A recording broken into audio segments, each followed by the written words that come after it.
Let me get back to our speaker and I will introduce you briefly. Sure. Molly Godwin-Jones is a PhD student in the Slavic department, specializing in Slavic linguistics and second language acquisition. She had studied at the College of William and Mary, Boston College, and American University. After preliminary graduate studies in the US, Molly moved to Russia, where she studied translation and taught English at Pyatigorsk State University. She has published several translations of both scholarly and literary texts.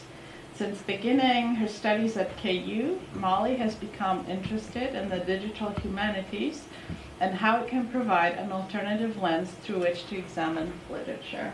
Well, thank you for being with us today. Thanks for asking me to come. So as you can maybe tell from my little bio, I'm a linguist. I'm not really primarily a literary scholar, but I do enjoy using linguistic devices to help sort of examine literature. And that's where I'm going with this one. It's one of the first times I've attempted this type of project, so I would love to hear any feedback that you guys have.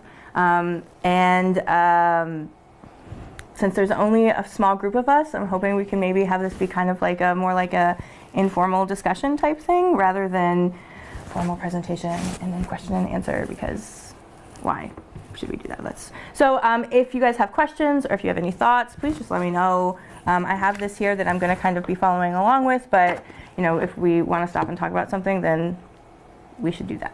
So, okay, let me go ahead and get started here. And I want to start off with a little quote from Gippius. «Искусство имеет право не считаться ни женским, ни с мужским полом, не признавать двух мер, а только одну, свою». So I think this kind of encapsulates a lot of what I'll be talking about, and I will be coming back to this. In the English translation, art has the right not to be considered with either the female nor the male sex, not to recognize two perspectives, but just one, its own. So generally, when people reflect on the most prominent female poets in the Russian canon, two names immediately come to mind. Any names immediately come to mind? Elizabeth, I know you know one of them. Is it Tsvetaeva? Yeah, Tsvetaeva is one. Another really famous female poet, Russian poet, Akhmatova. So those are the two names that I think first pop to mind, especially among Western academics, Anna Akhmatova and Marina Tsvetaeva. But there's one more female poet from around this time period who was undoubtedly just as significant to symbolism as Akhmatova was to the Akhmeists or Tsvetaeva was to her circle, and that is Zinaida Gippius. This remarkable author, who was less widely known than her male or female contemporaries in the West, played a significant role not only within the symbolism movement, but also in the field of gender studies. A simple Google search of Gippius reveals two pretty interesting extemporary samples of her interesting relationship with gender, as we can see here. This first is the perhaps infamous 1905 portrait of Gippius by Leon Basque, and then this is followed by an extremely feminized photograph of her in the 1910s. These two images together represent what many scholars have tried to isolate in Gippius's жизненное творчество, or her life works, her life creativity, her gender identity, and the ways that she manipulates gender in her attempts to achieve an androgynous persona. I have a slightly different approach than traditional scholarship in that I focus on the linguistic and grammatical features that were used by Gippius to play with traditional concepts of gender. Based on linguistic data, I argue that Gippius recognized the performativity and artificiality of gender in society and in language, and refused to engage with it in the traditional way. Gippius was a trailblazer, playing with traditional gender features socially and linguistically as a way to disengage with binary gender stereotypes.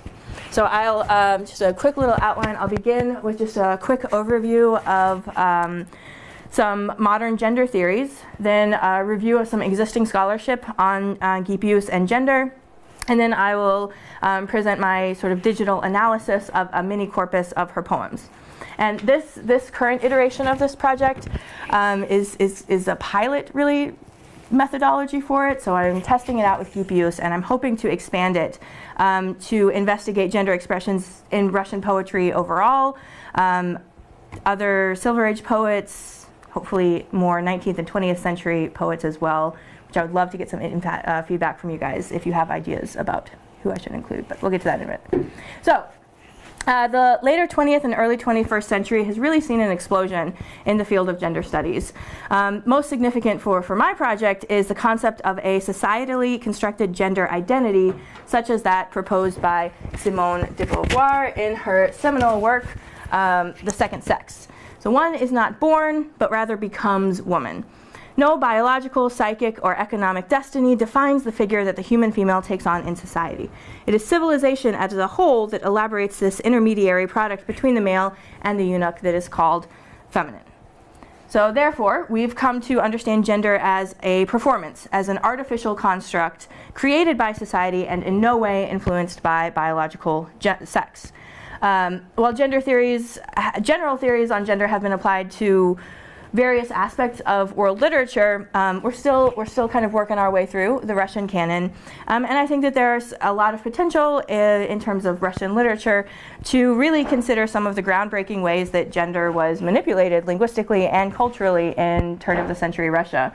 So that's what I'm trying to do. I'm trying to isolate some of the linguistic features that are evident in Gippius's poetry that manipulate or obfuscate gender.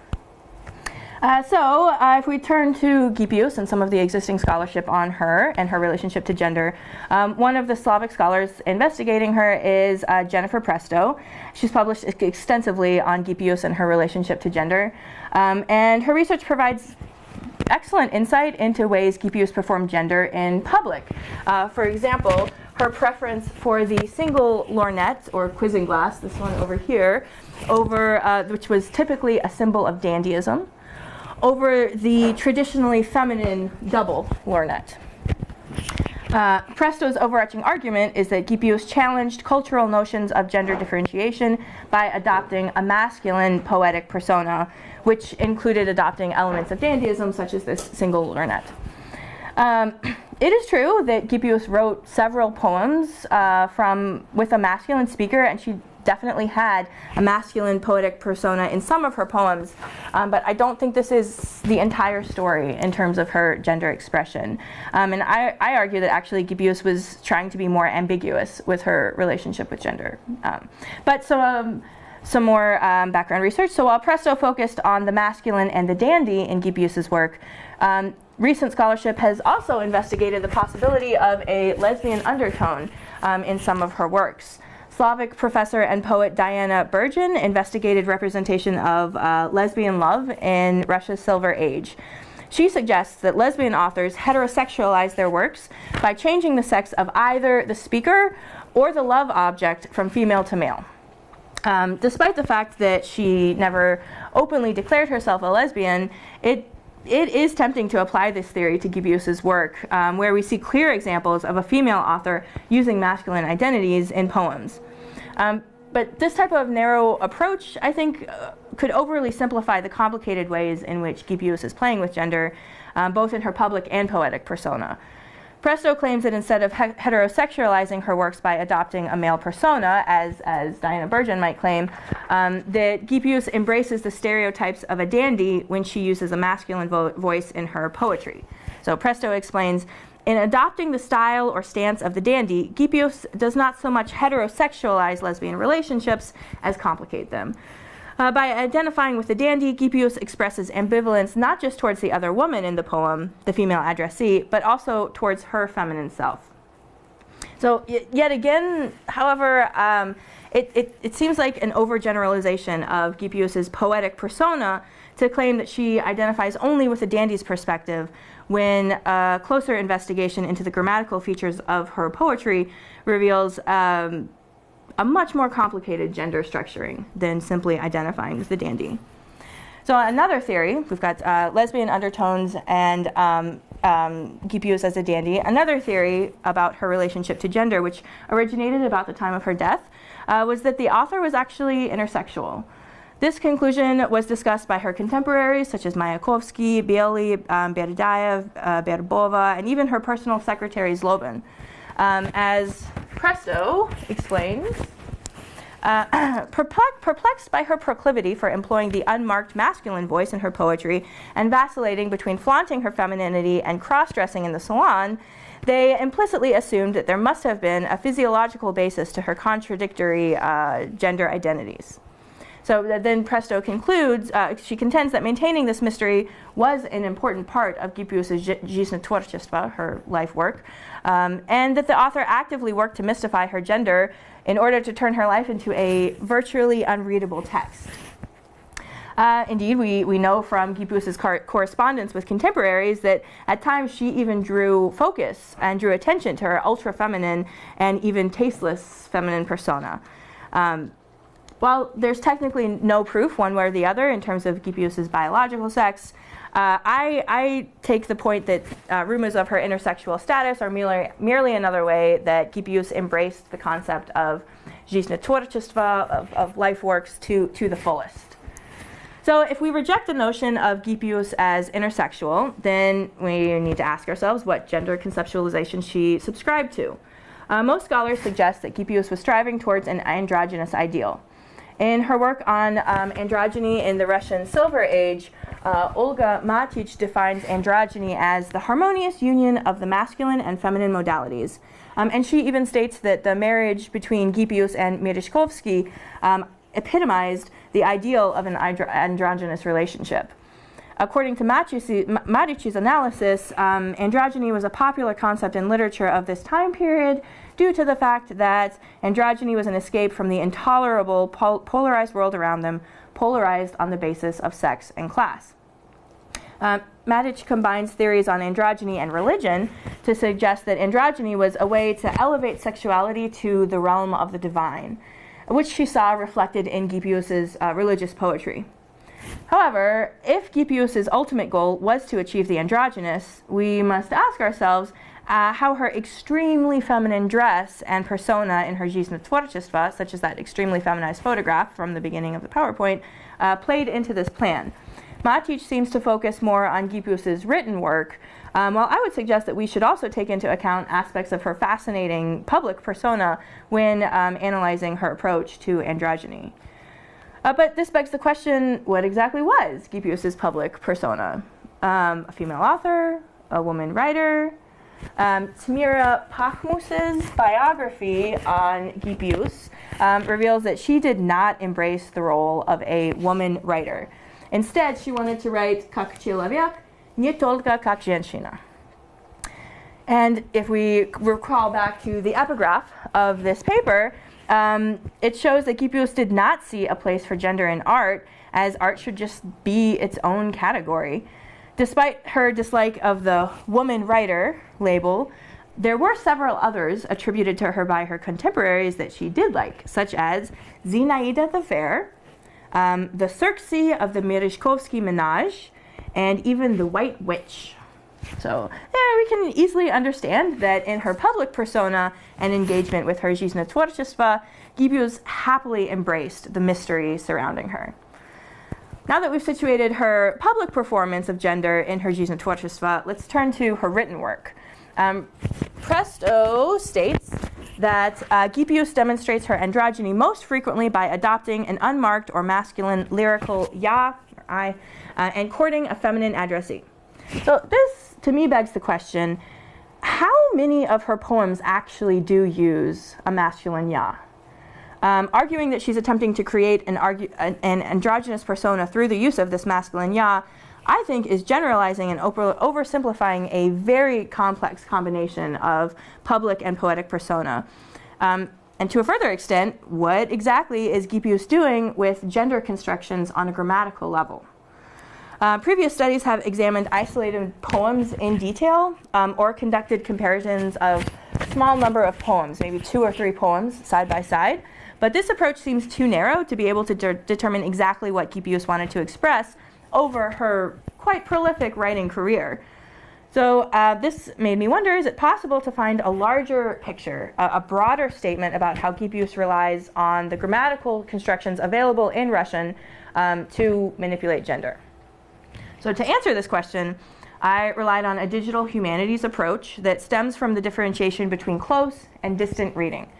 So distant reading was originally promoted to argue for moving sort of beyond the traditional canon of world literature, but the theory can be applied to individual works or individual authors as well. The process of distant reading allows you to focus on units that are much smaller or much larger than the text: devices, themes, tropes, or genres and systems, end quote, from Franco Moretti. After a close reading of a text, a poem, the reader has a general understanding of that work's themes and general intentions.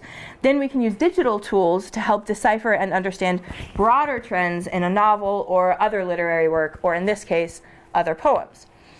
Since I wasn't exactly sure what features would be eliminated once I began this project, I just started with a pilot methodology, which I hope to apply to more Russian poets.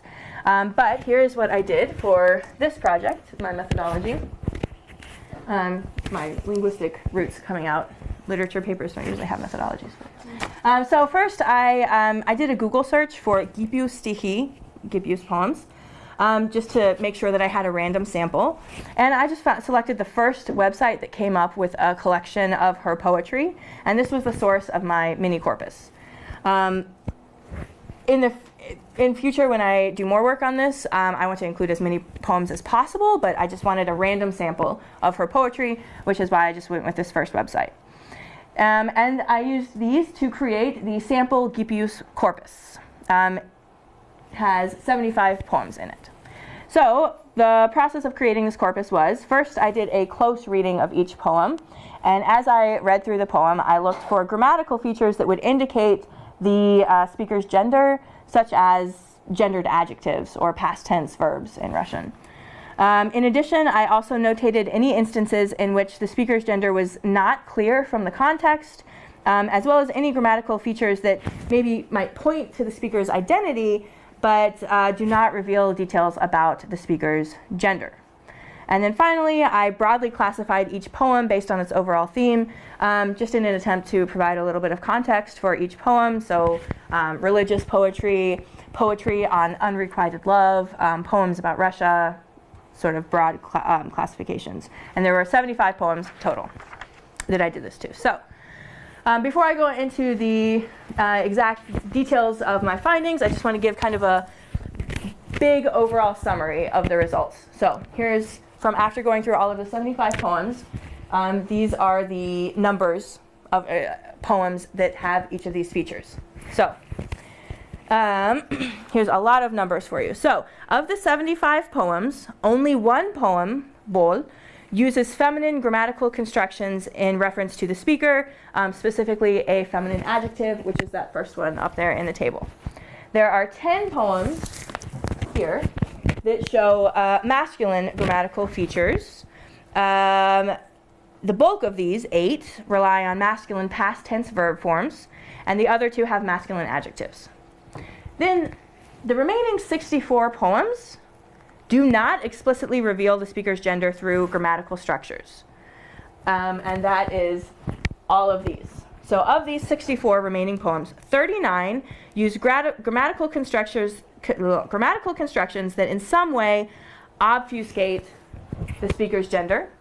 So that's stuff like first person singular present tense verbs, where we know that there is a single speaker, but we don't know anything about that speaker's identity and gender. First person plural present or past tense verb forms. So here we know that the speaker is plural. There is more than one person speaking, but we don't know anything about any of these people's identities. And also some impersonal dative constructions, such as this one here, where the speaker is not in its dictionary form in the nominative case, and we really can't tell anything about the gender of that person. Then there are also 10 poems down here that mention the speaker, but no specific indication of gender.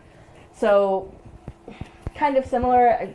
These could really be collapsed probably into one giant column, but 4 seems more even than 3. And then there are 17 poems that have absolutely no mention of a speaker in any way, of like an I persona in the poem. There's just no I. So there are several results that I think significantly draw the attention. And perhaps the most obvious fact is that only one poem from this 75 poem collection contains feminine grammatical structures. So as I mentioned previously, several researchers, including Presto and Robinson and Diana Burgeon, have analyzed gender features in Gippius's poetry by selecting one or two poems with these features and comparing them side by side. So one poem with feminine grammatical structures and one poem with masculine grammatical structures. However, this digital humanities, or DH approach, shows that kind of analysis is perhaps overemphasizing grammatical femininity in Gippius's poetry by equating it with expressions of masculinity. So the Gippius sample corpus shows that a mere 1.3% of her poetry contains feminine grammatical features, compared to 13% for masculine, containing masculine grammatical features. And this is a tenfold increase. It suggests that Gippius preferred manipulating masculine grammatical structures in her works over feminine grammatical structures. However, this low statistic also reflects Gippius's desire to disengage with the traditional binary perspective of gender, because 85% of the poems had no gender expressions whatsoever, compared to 13 and 1.3% for masculine and feminine. I think it's interesting to compare the balance of genders in her written works as opposed to the жизнетворчество of her public persona. So as I mentioned, Gippius was frequently viewed by her contemporaries as extremely, overtly, even at times over the top feminine in her dress and appearance, which suggests to me that in her public persona, she preferred to manipulate elements of femininity. But the opposite would seem to be true in her poetic persona, in which she does rely more on masculine grammatical features than feminine grammatical features. Previous scholarship has stated that this reflects her strive towards androgyny. However, this seems to oversimplify her unique blend of gender features. A further interpretation, which I think makes more sense, is that Gippius recognized the performativity of gender not just in society, but in language as well, and therefore rejected the social and linguistic tools that are traditionally used to construct gender. And this becomes even more apparent when we see this 85% of her poems from the sample corpus in which gender is not mentioned or obfuscated, which seems to be an aspect of Gippius's жизнетворчество that has maybe been overlooked. So now I just want to mention a few of the other more specific, interesting findings from this pilot study, and then maybe we can talk about ways to adapt this in the future. So, a few of the specifics here. So of the 64 poems where the speaker's gender is indeterminable, 17 or 23% don't mention the speaker or any sort of specific I persona.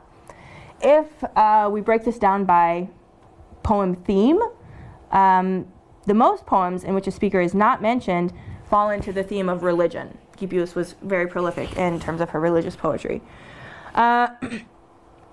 Of the poems in the religious theme, there are 21. 20 of them have either no grammar features mentioned or some kind of obfuscated gender features. This is both understandable and also in some ways a little bit surprising. So the Russian Orthodox Church, unlike Western Protestant denominations, does not encourage believers to necessarily develop a personal relationship with God, instead relying on saints to intercess for them. And therefore, the lack of a single speaker in these religious poems is somewhat logical in that sense. However, if we look at all of the religious poems, I mentioned there were 21, there is one of them, Brachechnoye Koltso, or Wedding Ring, in which there's not only a speaker, but the speaker is marked as masculine with masculine adjectives. So here we have, this is how the speaker is marked as masculine in this poem. I am the power of powers.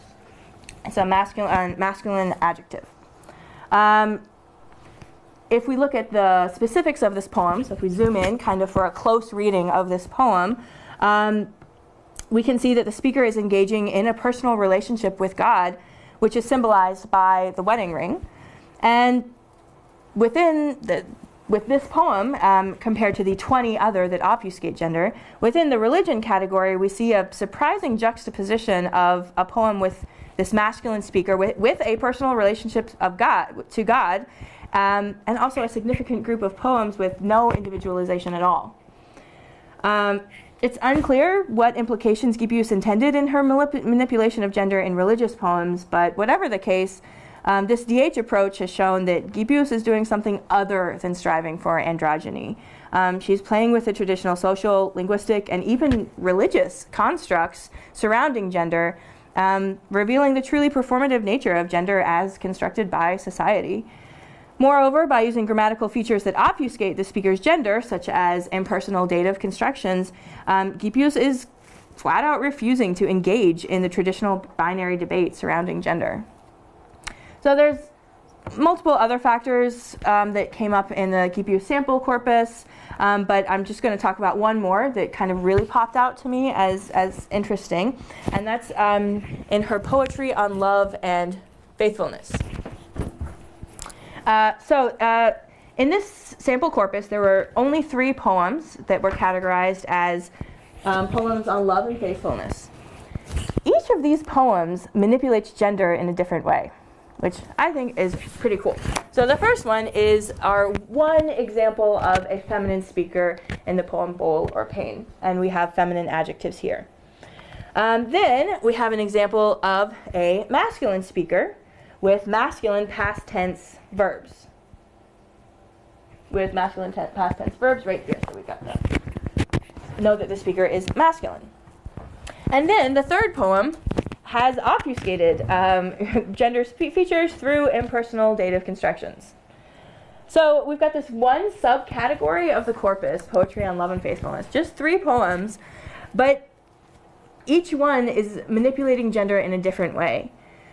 So I think that this just shows another way in which Gippius refuses to comply with traditional gender expressions, and instead she uses all the tools available to show the artificiality of gender. So given the results of the Gippius sample corpus, if we reflect on our original question, what exactly is Gippius doing with gender constructions on a grammatical level, it becomes clear that she is rejecting gender structures and even refusing to engage in the traditional gender debate. While she does use a selection of marked masculine and feminine grammatical features, the overwhelming majority of her works don't engage with the speaker's gender and instead use grammatical tools to obfuscate the speaker. I think that this reflects Gippius's modern refusal to engage in the traditional patterns of socially constructed behavior. She recognizes the performativity and artificiality of gender in society and in language, and refuses to engage with it in the traditional way. In the time period that she wrote, this was about turn of the century, early 1900s, 1910s Russia, Gippius found her own ways to manipulate traditional gender features, both socially and linguistically, to disengage with binary gender stereotypes. So I believe that the Gippius sample corpus has shown that there's more than just a strive towards androgyny in the works of Gippius. Androgyny is undoubtedly an important aspect of her Жизнь творчества, but it's not the full picture. A DH approach helps us ask bigger questions about gender and see broader patterns in her works. It also raises new questions. For example, yes.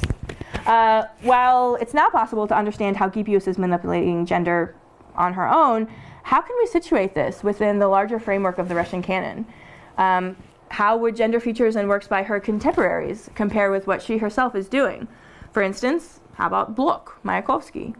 Gippius had a very significant written relationship with Blok, and she even dedicated some of her poems to him, but how do her works compare to his in terms of gender expressions?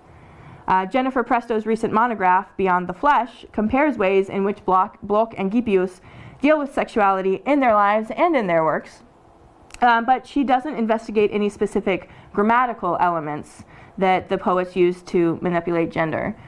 A DH approach would allow Presto to include linguistic and statistical data to supplement her argument to really determine whether Blok and Gippius were doing something similar with gender constructions or something totally different. Or if we turn to a fellow contemporary who also manipulated gender expectations, Mayakovsky, would we expect to see the same grammatical features in his poetry as in Gippius's? They both reject traditional societal gender constructs, but does it follow that they use the same linguistic features to show their refusal to conform to binary formula? Moreover, what does this suggest about how sexually deviant artists express themselves? Do we see it reflected, as we do with Gippius, in their жизнь творчества? If we move ahead in time, we could also apply this methodology to Akhmatova and Tsvetaeva. They're often grouped together with Gippius as the three leading female poets of 20th century Russia. Is there any reason to group them together other than the fact that they are all women? I mean, they all undoubtedly played a significant role in their respective movements, but in terms of stylistics, do they have anything in common? I don't know. Do they use similar linguistic tools to manipulate gender? If we had a corpus of their poems, we could easily explore commonalities and divergences in all the works of all three of these great poets. So ultimately, I hope that this study has shown that while gender studies scholarship in the field of Russian literature is starting to bear fruit, there are still many unanswered questions. By analyzing linguistic features in Gippius's works as a whole, this project has been able to shed some light on previously neglected areas of her жизнь творчества, and the wide availability of digital tools really suggests that this type of approach could be beneficial not just for iconic poets such as Gippius, but for exploring gender expressions really in any number of literary works. So that's all I have for now, but I would love to hear any comments or feedbacks that you guys have, any ideas for people to include. Here's just a few of the works I mentioned. It's not a full big bibliography, but just a few of them. So, thanks. Yes. So you mentioned a lot how androgynous doesn't really seem to fit with Gippius's gender presentation. I wonder if non-binary might work a little bit better in describing that, since she tends to use masculine, but also masculine kind of falls under obfuscated and non-use because masculine tends to be thought of as the default in most languages. That's a great idea. Yeah, I don't know of much research on non-binary in Russia. It's still, as far as I know, it's still a relatively new phenomenon. But I actually, when I was researching and writing this paper, I was thinking that if Gippius lived right now, what would her pronoun be? I don't know that it would necessarily be she. I think it might be they. So that's a very good idea. Thanks. I'm going to definitely. Yeah, it's really great. I think it might be. I mean, I doubt there's anything written about non-binary and probably Russian literature in general, but it would be interesting to look at analyses of perhaps American or British poets. You would think there's some scholarship by now, probably. But I do think that you're on the right track. I do think that, and it's, for some reason, androgyny just seems like it's not quite the full picture. Like she does have some elements of androgyny. We can see that, sure, yeah. But that's not all. I just feel like that's not all that's going on, and I like this non-binary. Seems like maybe that's a better way to encapsulate everything. Because I speak from personal experience. My girlfriend is Russian and also non-binary, and all throughout the entire thing I was like, yes, lesbian undertones, yes, not presenting in that way. And where was I going with this? Something. It's very cool to be at this lecture. Great. Oh, thank you. I'm so glad that you came. Yeah, I think that it's important not only to do this kind of research, but also to talk about it. I mean, there has been research done on gender studies in the Russian world in terms of literature and social activism and whatnot, but it doesn't really get reported very much here in the West. We focus a lot on fake news and Putin and what's his dog doing today. And that kind of stuff is all very fascinating, but this kind of stuff shows that actually people have been playing with gender, manipulating gender ideals and constructions since, this is from the early 1900s. And I think that gets kind of lost sometimes in our literature classes and our language classes, and it just makes it seem like Russia is this big place where we can't talk about gender and expressions, but actually people have been doing this for hundreds of years, and it's just time to shed some light on it. I think I remembered what I was going to mention next. On the subject of the poem about marriage, it also brought to mind a conversation I've had with Jenya about marriage, because I do want to get married someday. But to her, it's very important to say married with instead of married to. And she's also expressed multiple times that marriage to her seems very unfair to women. And of course there's the historical context, but specifically she recalls learning first that you typically take on the man's name, the man's last name whenever you marry somebody, and she hated that flat out and sort of viewed it as inequality in marriage. And so seeing Gippius choose to use masculine pronouns in marriage and connection to God, which is something not typically done in Russian, to me connotates that to be powerful, to be godly, you must be masculine if you want any sort of marriage. Oh, that's interesting. In terms of marriage, with Russian, there's also some linguistic stuff going on. If I can put my linguist hat on for a minute. So there's actually two verbs in Russian for to get married. And which verb you use depends on whether you're male or female. So for a man who gets married, he женится на kabo. Yeah. This is from the word жена, wife. So you can see the root, how closely related they are to get married. So that's the verb to get married if you are a man. If you are a woman, this a little bit. If you are a woman, you use a different verb.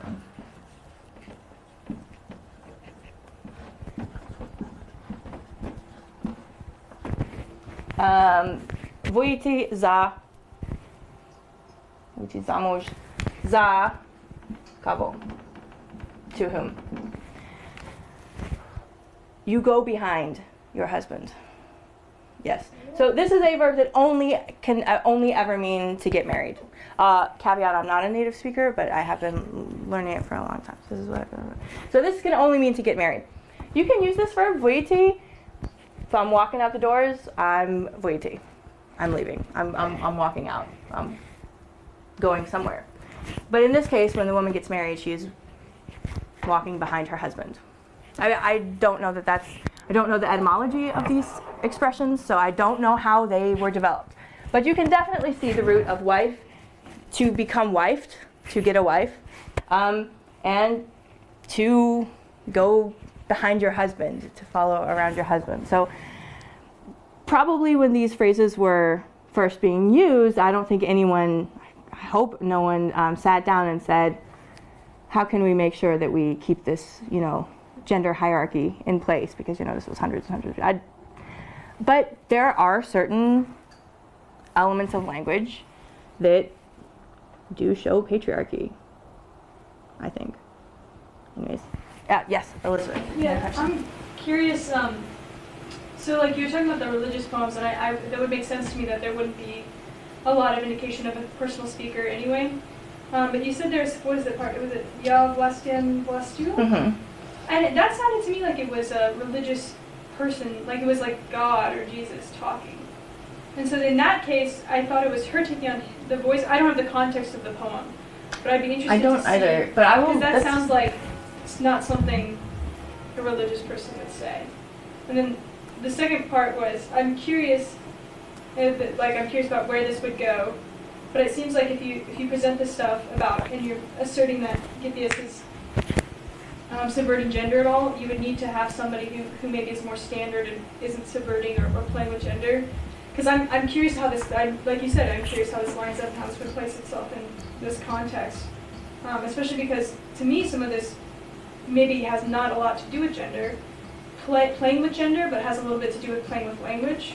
Mm-hmm. As a poet, especially as a symbolist poet, or playing with language. Oh, I see what you mean. Mm-hmm. Which I don't want to doubt that. I think, especially based on Gippius's public persona, that there is definitely play with gender and play with sexuality. But I think there's also this element of like how much of this is because of the language play and the poetics, and how much of it is because of the gender. Mm-hmm. Yeah, that's so a great idea. I'm really curious to see what that looks like lined up next to somebody else. Somebody Like, who's not considered like sexually deviant. Yeah, or someone something. who's just yeah. a symbolist poet Yes. in general. But because I was curious about that. And I also am curious about how you're balancing within, if this is going to be a paper, the public persona and then the private, or not the private, the written text. That's one that I still haven't quite. Yeah, I'm still not quite positive how to equate them, because one of the reasons I chose this period is because everyone was doing crazy stuff. Like, I don't know who among the Symbolists I could choose as a non-deviant one, because they were all doing something crazy in their own way. I mean, it was really a fascinating period. If I could time travel, that is where I would go. I would go to St. Petersburg, I would go to Gippius's apartment, and like that is where I would set up camp, because they were all doing crazy stuff. And not just the Symbolists. Lots of poets that, I mean, it's called Russia's Silver Age because there was so much going on. There's just an explosion of writing and experimenting with all kinds of things.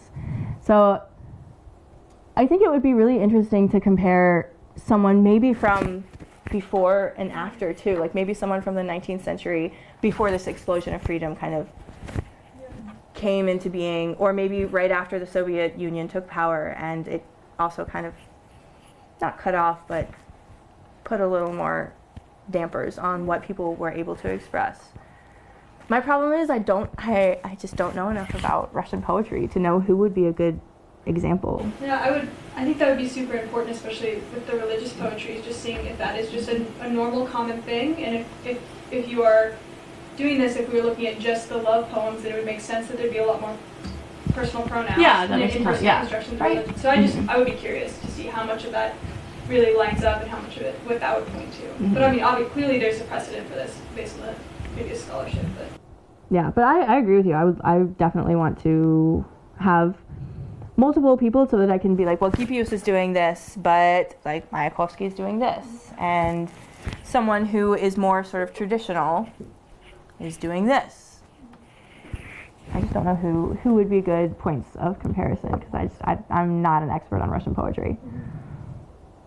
But I will definitely be looking into it. I'll probably ask Professor Chernetsky. He is an expert on poetry. So.